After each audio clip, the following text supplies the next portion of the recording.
Okay, whether you've been through a divorce or you know somebody who has, it's never easy for anybody involved. And instead of dwelling on the past, a lot of women are doing something interesting. They're embracing their brand new future. Yeah, they sure are, and they're doing it in a very unique way. Take a look. They mark the end of one chapter, but more importantly, the beginning of another. We're talking divorce parties, and women are throwing them. My name is Brandy Stellers, and I am recently divorced. After all of that stress, I wanted to take something about this tragedy and make it exciting to move forward. My divorce party, I had just a simple little house party. I bought a fictitious dress and I hung it up outside so that when my friends came, they could paint on it. These are powerful messages on something that symbolized what once was. And it really did help. I mean, all of my friends came, and I look at them in such a beautiful light because they're there for me, not only for this party, but for the future.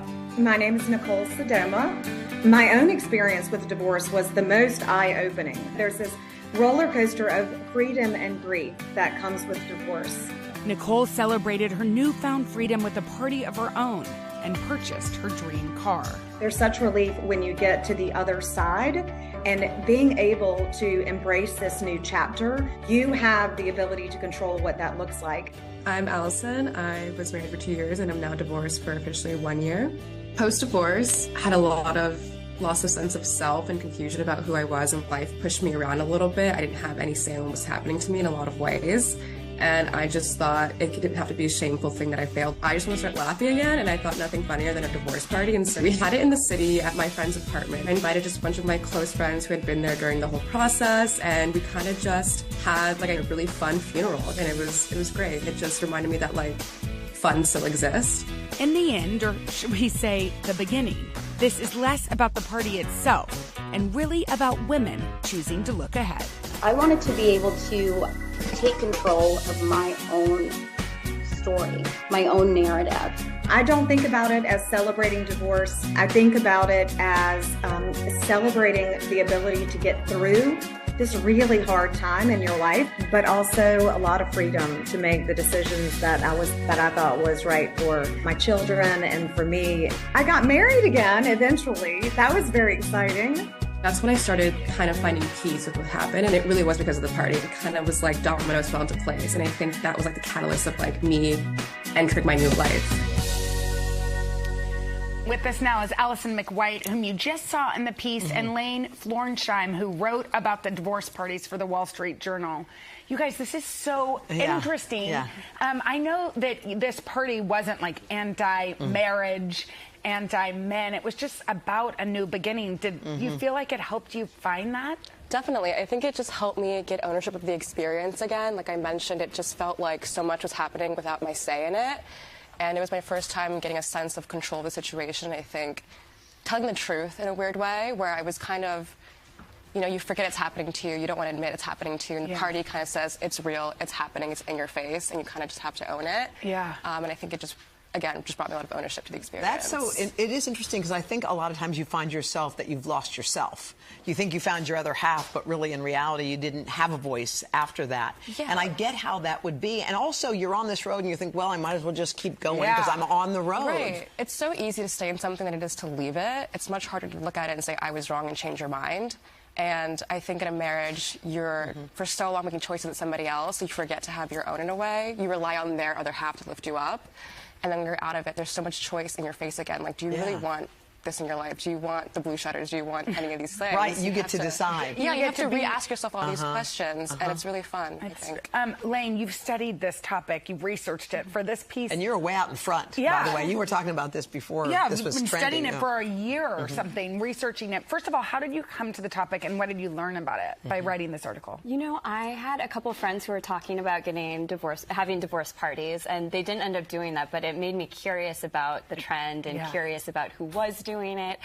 And the first time I kind of tried to research the article, I had a hard time finding subjects. But then, you know, over the months, I saw more people like Allison on TikTok and more people on Instagram. And I think it really is gaining popularity. And, you know, what I found was what some of the subjects just said right now is that it's not so much about, you know, bashing anyone or celebrating divorce, but it's about celebrating a new chapter and surrounding yourself with, you know, your most loved ones, your best friends, after you go through something emotionally exhausting and difficult. It does seem very girl powery. I mean, once you're watching it, you realize you're not by yourself. You don't have to go it alone. You have a good group of friends. I think it reminds you that love is still there without a partner. But just in different ways. Different ways. You forget about it. You forget those other routes of love and friendship and connection. You forget that it still exists without a partner. Can we mention that 3 of your friends that were there are here right now? Because your posse, that's your house. Of course they are. Well, we're going to have more of this conversation in just a second. Reframing divorce coming up right after this.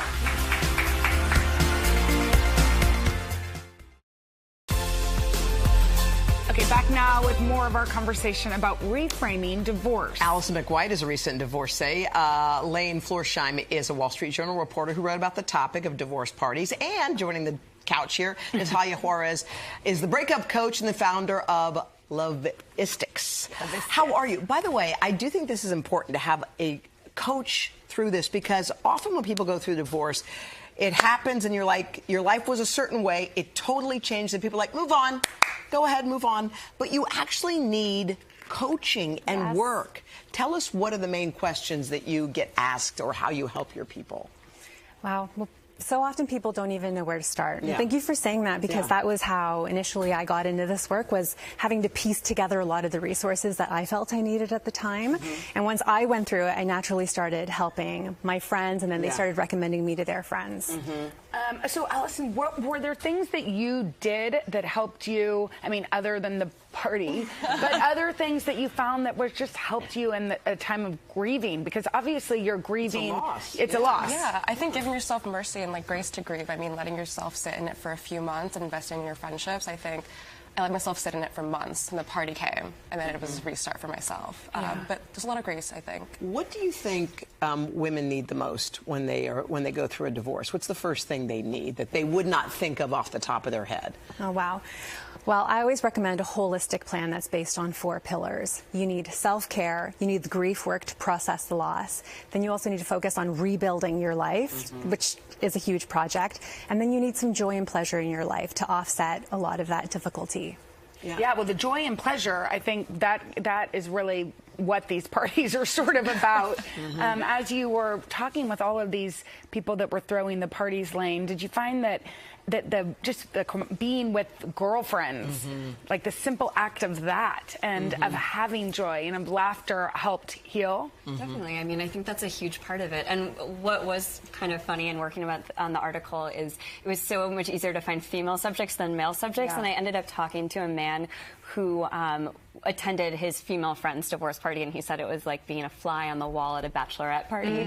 But he also said, you know, in terms of why men don't throw these as much, he's like, I think women are much better at celebrating, and guys just call a divorce party, let's go get drinks again. Totally. Well, it's funny because you have this party because you're celebrating your freedom and all of those things, but then comes Sunday, the next day. And you wake up and you're by yourself in your house, and now you're trying to put the pieces together. I think it's important to give yourself grace. Like, you can grieve. You don't have to bounce back. Everyone's like, I got someone to set you up with. You're like, whoa, whoa, whoa, whoa, whoa. Rituals are so important.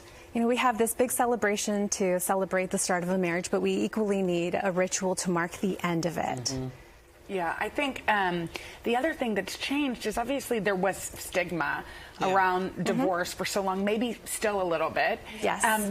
Does that also, I mean, did you have to kind of battle that yourself, Allison, and be like, okay, I'm not a failure. This is not a failed thing. I think that was the goal of the divorce party. I think also sharing it online was the goal, to remove the shame from it. I think that a lot of people whisper about divorce, and it shouldn't be whispered about. I mean, it's not a failure. And I think you should take pride in it, because it's a success. Your TikTok went wildly crazy. Viral. Why do you think that was? What connected? You know, I think women just liked seeing someone else be loud about their experience, because I think often your failures are hidden, and I think that they just love seeing ownership of the experience. Again, I think that they just needed someone to show them that they could talk about it, be proud of it, take pride in it even, and not be embarrassed about it. When do you advise people to date after divorce? Like, what's some advice going down that road? Well, it always depends on the circumstances, because often the divorce has perhaps been in the works for years. So sometimes by the time a divorce happens, people are ready, like Allison, to celebrate. Yeah. You've already, yes. It died a long time ago. You just stayed in it. And like Jenna was saying, I think a lot of people stay in marriages because they think they can make it work. Yeah. I can do it. I don't give up. I'm not a quitter. When sometimes you just can't put a circle in a square. It doesn't work like that. And that's exactly it about reframing divorce, is that it doesn't have to be a failure or about a broken family or broken vows. It can actually be a necessary ending, a natural conclusion to a successful marriage. Yeah. How are you feeling now, Allison? Great. I think it's actually been exactly a year to this month since the divorce happened. And I think that since the party happened, since owning it, and since just, again, grieving it, taking pride in it, and reframing it as a success, not a failure, I've just been, again, proud of it and happy it happened, grateful it happened even. It's so interesting how owning your own story and telling the truth can change everything. Yeah. That's what I meant by saying the party was the first time to tell the truth in a long, long time, I think, those months of just grieving. You have fun friends, too, by the way. I do have fun friends. By the way, the party also looked like it was fun. We would have liked to I barely remember it, so I think it was a good time. Yeah. All right, guys, Thank you all so much. We appreciate you guys so much. You. Thanks.